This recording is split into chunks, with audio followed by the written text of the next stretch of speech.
ആലുവയിൽ കർണാടക സ്വദേശിയെ തട്ടിക്കൊണ്ടുപോയ സംഘത്തെ റിമാൻഡ് ചെയ്തു.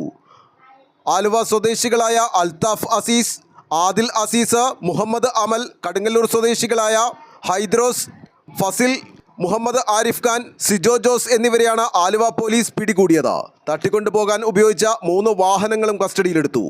ഞായറാഴ്ച രാവിലെ 11 മണിയോടെയാണ് മോർച്ചറിയുടെ മുൻവശത്തു നിന്നും 7 അംഗ സംഘം കർണാടക സ്വദേശി ഗോമയ്യ എന്നയാളെ കാറിൽ തട്ടിക്കൊണ്ടുപോയത്. സംഭവം കണ്ട ലോട്ടറി വിൽപ്പനക്കാരൻ പോലീസിൽ വിവരമറിയിക്കുകയായിരുന്നു. തുടർന്ന് ജില്ലാ പോലീസ് മേധാവി വൈഭവ് സക്സേനയുടെ നേതൃത്വത്തിലുള്ള അന്വേഷണ സംഘം ടൗണും പരിസരവും വളഞ്ഞ് ഉളിയന്നൂർ ഭാഗത്തെ ആളൊഴിഞ്ഞ പ്രദേശത്തു നിന്നാണ് ഗോമയ്യയെ കണ്ടെത്തിയത്.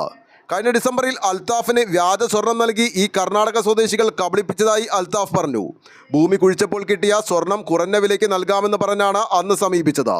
3 ലക്ഷം നൽകി സ്വർണം വാങ്ങി. പിന്നീടാണ് ഇത് പിച്ചളയാണെന്ന് മനസ്സിലായത്. തുടർന്ന് സ്വർണം ആവശ്യമുണ്ടെന്ന് പറഞ്ഞ് വേറെ ആളുകളെന്ന പേരിലാണ് ഞായറാഴ്ച ആലുവയിലേക്ക് വിളിച്ചു വരുത്തിയത്. ഇവരെ റെയിൽവേ സ്റ്റേഷനിൽ നിന്നും കാറിൽ കയറ്റി മോർച്ചറിക്ക് സമീപം എത്തിച്ചു. അവിടെ വെച്ച് ബലമായി മറ്റൊരു വാഹനത്തിൽ കയറ്റി. ഇതിനിടെ ഗോമയ്യയുടെ സുഹൃത്ത് ഓടി രക്ഷപ്പെട്ടു.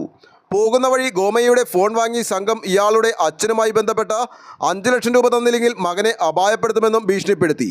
പോലീസിൽ വിവരം കിട്ടിയ ഉടനെ ടീമുകളായി തിരിഞ്ഞ് അന്വേഷണം ആരംഭിക്കുകയായിരുന്നു. ആലുവ ലൈവ് ന്യൂസിനു വേണ്ടി സിദ്ദീഖ് കാരക്കാടിനൊപ്പം സനൂപ് കളമശ്ശേരി.